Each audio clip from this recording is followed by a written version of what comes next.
Hey guys, it's Sarah here. So this will be a quick review video to finish off the Game of Thrones season.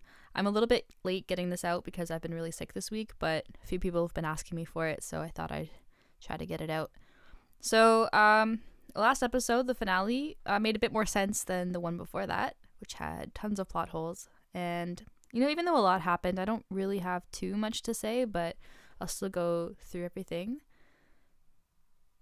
So we start off in King's Landing, and we get some nice reunions between Podrick and Tyrion, Brienne and Jaime, Brienne and the Hound in the Mountain.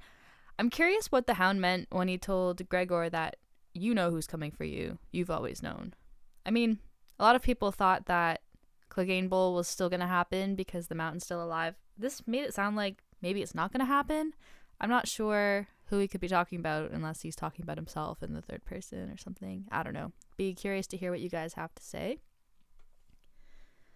I'm also really glad that the White finally convinced everyone that the threat in the north is real, but of course, Cersei makes things super difficult. I'm surprised Tyrion was able to have a discussion with her and survive, to be honest. For Cersei to turn her back on everyone at the end of the episode makes sense to me as well. I definitely saw it coming, but we did see a bit of her humanity when she let Jaime go, despite telling him that no one walks away from her. I was a little bit scared that she was actually going to kill him, but I was expecting more conflict here. I mean, I thought Jaime was going to stand up to her a bit more, maybe by stealing the army because he has command, technically, or maybe Jaime even killing Cersei. I still believe that the prophecy about Cersei dying at the hands of the Valonqar would be true and that it would be Jaime. But depending on what the show does with the new baby that Cersei is cooking up, I'm not sure if the prophecy will hold up at all in the show. I guess we'll find out. It was really cool to see the snow falling as well as Jaime left. Winter has come. It is here. Do you think he's heading north then? I mean, I guess that'd be the only place he'd go. But he wouldn't be super useful. It's just him. Maybe he's got some information that he can share with everyone that would be good. I mean, apart from the whole Cersei's backstabbing you situation, which I'm sure they all could have seen coming. There are also a lot of puke-worthy moments between Jon and Dany. Like, I know a lot of people are rooting for that to happen, but I'm not into it. And when she told him that she could never have children because the witch who murdered her husband told her so, I found it really funny when Jon questioned the source. Like, you're gonna believe her? And I think the moments between Sansa and Baelish in this episode are also a big turning point for her relationship with Arya. In the last episode, it really didn't seem like Arya and Sansa were working together at all. I know a lot of people suspected it, but it really didn't seem like it. I think what happened is when Baelish tried to convince Sansa that Arya wanted to be the Lady of Winterfell, something Arya would probably hate. She would never want to be Lady. That's not her. That's not who she is. I think that's when Sansa realized that Baelish was just manipulating her. He doesn't really know Arya at all. She knows Arya better than he does. And then they went and talked to Bran, and that's how they found out that Baelish is a big fat liar.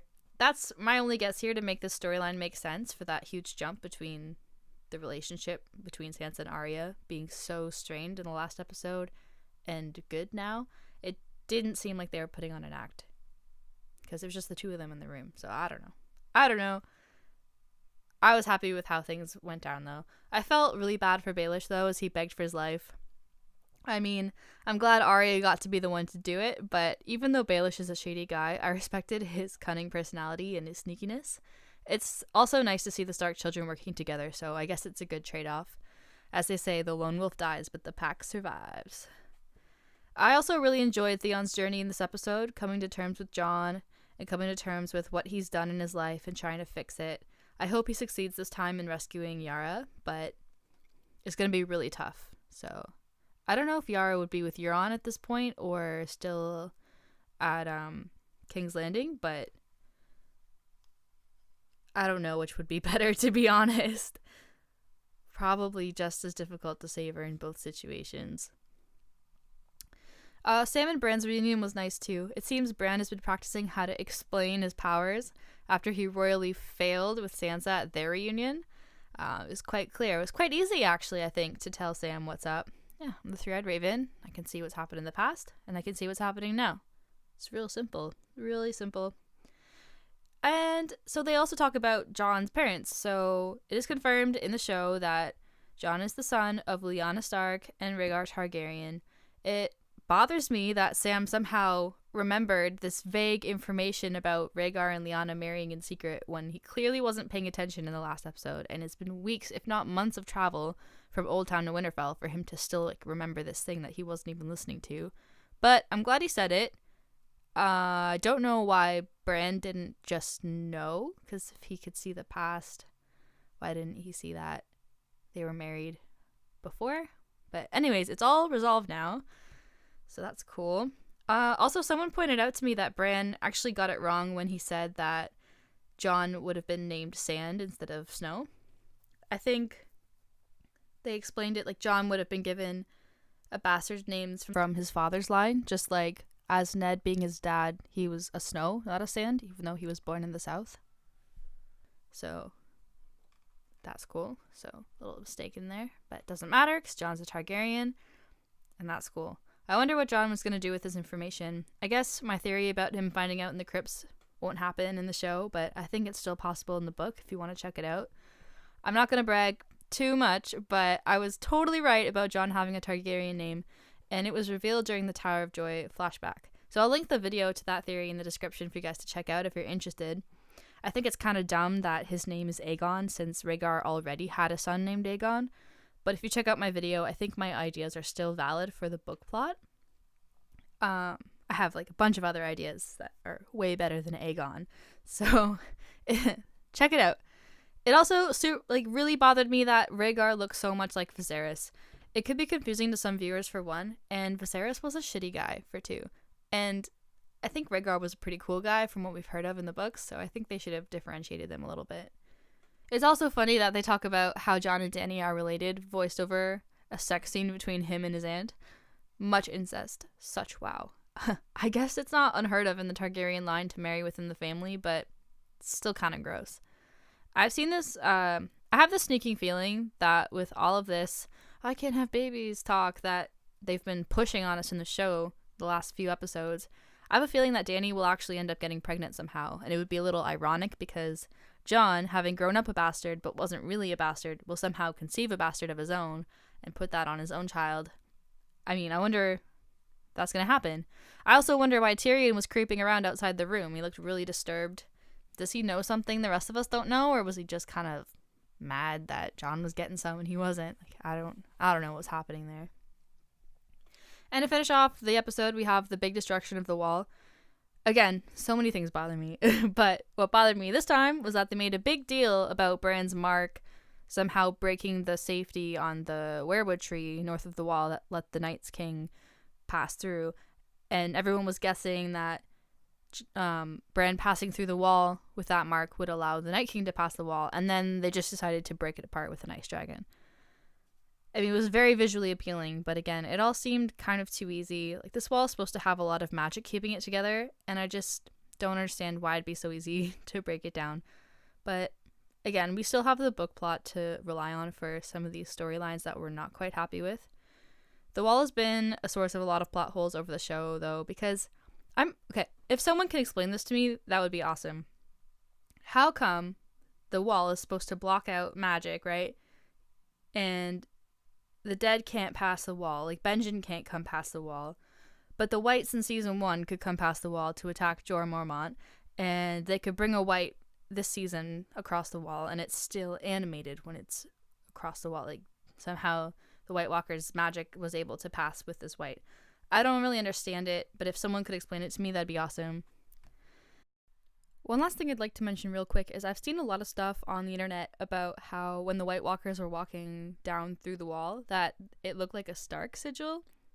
So I looked at the picture and I really think it's a bit of a stretch to see the Stark sigil, but if I really look closely I can. Just wondering what you guys think about that and if you think it means anything. Like, I've heard some people think that the Night King is Bran, or that's a sign that they're coming for the Starks. I think historically the White Walkers and the Starks have had some issues because I think Winterfell was definitely named after something to do with the Long Night and the White Walkers. So love to hear your opinions on that. So for next season, I think I have a few predictions, I guess. I think we'll see a lot of stuff that we've been expecting.